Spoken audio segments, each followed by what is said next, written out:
સુરત મનપાના અધિકારીઓ દ્વારા ગેરકાયદે બાંધકામમાં ભ્રષ્ટાચાર આચરતા કતારગામ ભાજપના નગરસેવકે ભ્રષ્ટ અધિકારીઓને સસ્પેન્ડ કરવા માંગ કરી હતી। સુરતમાં વરાછા ખાતે તક્ષશિલા કાંડ અને રાજકોટના ગેમ ઝોન અગ્નિકાંડ બાદ પણ સુરત મનપાના તમામ ઝોનના કાર્યપાલક ઇજનેરો ગેરકાયદે બાંધકામને પરમિશન આપી લાખો રૂપિયાનો ભ્રષ્ટાચાર આચરી રહ્યાની બૂમ ઉઠવા પામી છે। તેમ છતાં જાડી ચામડીના અધિકારીઓને ગેરકાયદે બાંધકામની ફરિયાદ મળવા છતાં પેટનું પાણી નથી હલતું। ભાજપના રાજમાં મનપામાં કોઈ કામ ન થતા હોવાની રાવ વરાછાના ધારાસભ્યએ સમીક્ષા બેઠકમાં કરી હતી। ત્યારે કતારગામના નગરસેવક નરેન્દ્ર પાંડેએ પણ ભ્રષ્ટ અધિકારીઓના રાજમાં ગેરકાયદે બાંધકામને આશીર્વાદ મળ્યા હોવાનું જણાવ્યું હતું। નરેન્દ્ર પાંડવે પાલિકા કમિશનરને પુરાવા સાથે રજૂઆત કરી હતી કે કતારગામ ઝોનમાં ગેરકાયદે બાંધકામનો રાપડો હોવાની ફરિયાદ છે।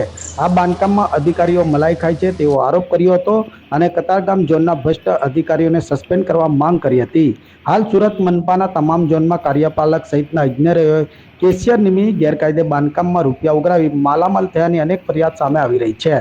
ત્યારે ભાજપના રાજમાં ભાજપના ધારાસભ્ય અને નગરસેવકના કામ ન થતા સામાન્ય પ્રજાને ગેરકાયદે બાંધકામની ફરિયાદ બાદ કેવા ધર્મના ધક્કા ખાવાનો વારો આવતો હશે તે મામલે પેચીદો સવાલ ઉઠવા પામ્યો છે। જી આપનું નામ ડેઝિગ્નેશન? મારું નામ નરેન્દ્ર પાંડવ, વોર્ડ નંબર 7ના કોર્પોરેટર અને લાઇટ એન્ડ ફાયરના વાઇસ ચેરમેન છું હાલમાં। શું ફરિયાદ લઈને આવ્યા, શું આક્ષેપો? મને અરજદાર તરીકે અરજી આવેલી હતી। એમાં મારા કતારગામ ઝોનમાં 50 થી 70 બાંધકામ હતા, ગેરકાયદેસર બાંધકામ, અને એમાં રજૂઆત એવી હતી કે અત્યારે 50 થી 70 ગેરકાયદેસર બાંધકામ થઈ રહ્યા છે। જે બાંધકામ પૂર્ણ થઈ જાય પછી જૂની તારીખમાં આકારણી કરી અને એની ઇમ્પેક્ટ ફી સાથે સેટિંગ કરી અને લાખોનું ઉથલ પાટલ કરી એનું કાયદેસર કરી રહે છે એવું મને જાણવા મળેલ છે। જેથી મેં આજે કમિશનર સાહેબને રજૂઆત કરવા આવ્યો છું અને કમિશનર સાહેબ એની ઉપર પગલાં લેશે એવી મને વિશ્વાસ છે। કઈ રીતના આક્ષેપો, કઈ રીતના અધિકારીઓ સામે આક્ષેપ તમારા? મારી સાથે જે અરજદારે જે અરજી આપી છે તેમાં બધા 50 થી 70 છે, નામ સહિતના છે। જુનિયર ઇજનેર જિજ્ઞેશ પટેલ છે, શરદ ઝાલાવડિયા છે, આદિત્ય ગાંધી છે, જય નારોડિયા છે, અને કમિશનર સાહેબનો બી લેટર છે એમાં કે જે કોઈ ગેરકાયદેસર બાંધકામ થતું હોય તેના ઉચ્ચ અધિકારી પગલાં લઈ શકે। તો શું કામ ઉચ્ચ અધિકારી પગલાં નથી લેતા? જેથી મને સંતોષ ના થયો એટલે કમિશનર સાહેબ પાસે આવ્યો છું અને એમને રજૂઆત કરી છે। શું છે મિલીભગત, શું હોય છે?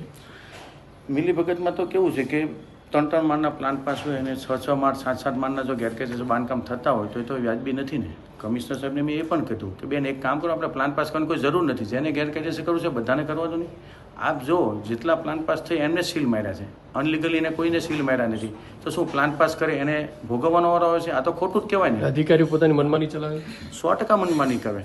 હું તો કહું અધિકારીને સસ્પેન્ડ કરવાની વાત છે। મેં કહ્યું સસ્પેન્ડ નથી કરવા, એને ડિસમિસ કરો। જો એક વખત ડિસમિસ કરશો તો આખા સુરતમાં એક નામ અને એક ઇમ્પ્રેશન પડશે। ખરેખર અધિકારીને ચેતતા રહેવું જરૂરી છે। જો કાર્યવાહી નહીં થાય તો તમે કઈ રીતે સુધી પહોંચશો? ના, તો જો કાર્યવાહી નહીં થાય તો હું એસીબીમાં આગળ જઈશ, પણ મને વિશ્વાસ છે કે કમિશનર સાહેબ આનું 100% પૂરું કરશે, મને આત્મવિશ્વાસ છે।